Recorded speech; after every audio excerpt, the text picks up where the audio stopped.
Ali, welcome.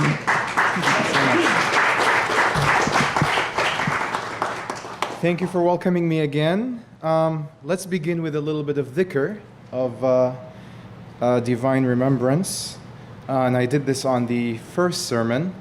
Again, it is coming from our Sufi guide, Grand Sheikh Nazim al-Haqqani, who used to begin all his sermons with Allah, Allah, Allah, Allah, Allah, Allah, Kareem Allah, Allah, Allah, Allah, Allah, Allah, Allah, Aziz Allah, Allah, Allah, Allah, Allah, Allah, Allah, Subhanallah,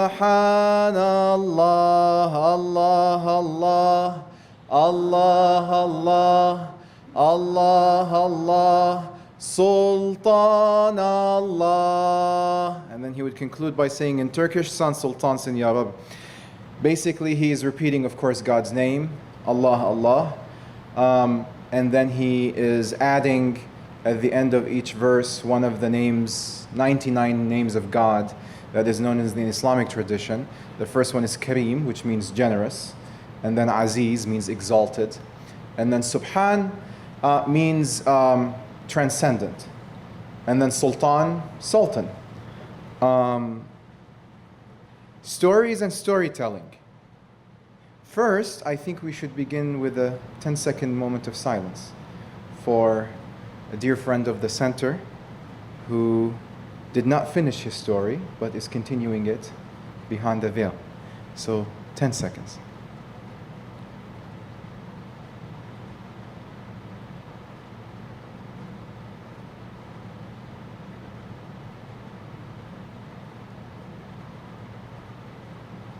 Okay. As always, I am asking heavenly permission, heavenly sustenance to address you today. From the transcendent oneness, from my own tradition, from the reality, the logos of the Prophet Muhammad, peace be upon him, from our Sufi guides, Sheikh Nazim al-Haqqani, and our living guide, Maulana Sheikh Hisham Qabbani. And then to begin with this verses of poetry that I came across many, many years ago, and they have stuck with me since, by a poet, Muriel Rukeyser, who, in a collection of poems, she has these 4 lines. Time comes into it. Say it. Say it. The universe is made of stories, not atoms. And when I read that, I immediately began to wonder, how would our life and engagement with everything around us be if we actually perceived the universe as made of stories, not atoms? About 2 years ago, I asked spiritual help. I was asking my Sufi guide, Sheikh Hisham, for advice. I wanted to write a story or an article about the reality of Sufism. Sufism as beyond the body, about the spirit. And as is usually the case, he would tell me, go ahead. And then I would begin, and what ends up coming out from the pen is something completely different. So when I started writing, I was writing about my own life. I was writing my story. And that ended up being an autobiography called The Souq of Nostalgia. You see, my childhood, as I mentioned in the first sermon, my childhood is unfinished, right? Because I was born in Iraq in 1984, in the middle of a war, but I was too young to kind of make sense of it. And then when I became aware, we went into another war in 1990, the first Gulf War. And then I immediately left Iraq and we went to Jordan. And we lived in Jordan for another 6 years. And then we migrated abruptly again to the United States. So I never realized the effect of this unfinished childhood, that there was a deep sense of nostalgia for the past, that I needed to make sense of it. And here are the things I discovered. And I was happy to read this in other people's stories. It doesn't matter whether things exist as we remember them. What matters is the way we remember them. And essentially, if you believe that the universe is made of stories, then you know it is only as real as you imagine it. Nobody can tell you that your story isn't real. Especially people who think they know the grand story, right? The story of the divine storyteller, and then they give themselves the right to decide which stories are good and which stories are bad. The brunt of the joke is that they are terrible storytellers themselves. They think that telling a great story is, just paying attention to grammar and having really pretty sentences, but in the grand scheme of things, they're not really saying anything. And then we imagine and we know of the great poets and the great storytellers of our lives and our history. They were oftentimes belittled during their own lifetime, and they're only remembered greatly afterwards. So I started coming across these events and places. First thing I realized is I don't care about people from my childhood. I care about places, right? I care about architecture. One particular type of architecture that kept coming up when I was writing my story is a white courtyard of marble that I remembered in Baghdad, where I used to walk to with my friends after school. And then I realized that there was another white courtyard of marble when we moved to Jordan. And then when I went to visit the Prophet's mausoleum in Medina, in present-day Saudi Arabia, there is also a white courtyard of marble. There is a white courtyard of marble in Mecca, surrounding the Kaaba. And then I began to wonder, what is the significance of this? Of having these recurring places that come up in our life, which we can only know about and become aware of if we write the story, if we are cognizant of the story. And then I remembered a movie. There was a movie with Ben Affleck called, I don't remember what it's called anymore. But he was an engineer who was able to invent this machine that looks into the future. And the company that hired him stipulated that they will give him a large amount of money, just he cannot use the machine. So he was smart enough to do something. He looked into the machine, but then he erased his memory. But before he erased his memory, he left himself clues as to how he can survive the fact that when he wakes up, he's going to be a fugitive running away from people trying to kill him. And then I realized, what if places and people that we meet in our lives on this earth are actually clues that our spirits left for our bodies before they came down to this earth? They're clues for us to find our way back home. This is incredibly powerful, because this means that when whichever voice told us it is time for you to leave that presence now and come down to this theme park called Earth, you only have 5 minutes to pack up. And those 5 minutes, our spirits realize they are best spent finding things that are most beloved to us in that world and trying to find their mirrors in this world. And then It's like a great director inside of you is telling you, you're going to be here, and you're going to be here, and you're going to be here. And then after so many years, you're going to stop, and you're going to be writing that story, and then you're going to see that. So I realized maybe in some abode up there where I lived had to do with white courtyards of marble.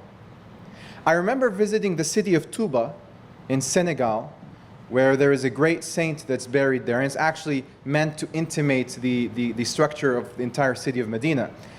And the entire city is basically just a large courtyard of marble. Even the pavements are courtyards of white, like they're made of white marble. And I felt this deep sense of nostalgia as I was driving through the city. And I realized this is not a coincidence. There is a quote by C.S. Lewis. He says, "The value of the myth is that it takes all the things we know and restores to them the rich significance which has been hidden by the veil of familiarity. The child enjoys his cold meat, otherwise dull to him, by pretending it is a buffalo, just killed with his own bow and arrow. And the child is wise. The real meat comes back to him more savory for having been dipped in a story. By putting bread, gold, horse, apple, or the very roads into a myth, we do not retreat from reality, we rediscover it." So one of the things that we discover by reading history, that people have tried intently to make human beings do over the past few hundred years, is to disenchant the universe, is to perceive reality as dull. And the importance of a place like this is that we are going against the grain. We are trying to re-enchant the universe.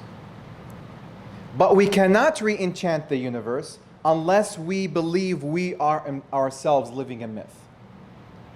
So the importance of art, not surprising I would talk about art, the importance of art is that it's exactly this enchantment. I remember once hearing Steven Spielberg say that the reason he makes movies like Jaws and E.T. Is because he has a deep fear of the ocean and deep waters. And he has a fascination with space. He says, so when I make these movies, I am externalizing my fears. And I'm externalizing my passions. He says, so I can face them. I can look at them in front of me. But then he says, I imagine my audience, they're joining me in my quest. So if we are unable to tell our stories, then whatever demons or whatever heroes are residing inside of us, they will die a very sad death. Actually, the fears will get stronger. And the heroes will just die a tragic death. We have an obligation to live out our myth.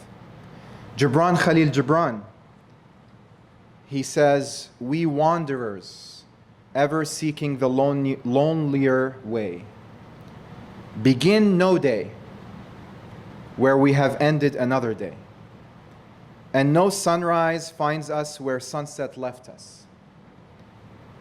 Even while the earth sleeps, we travel.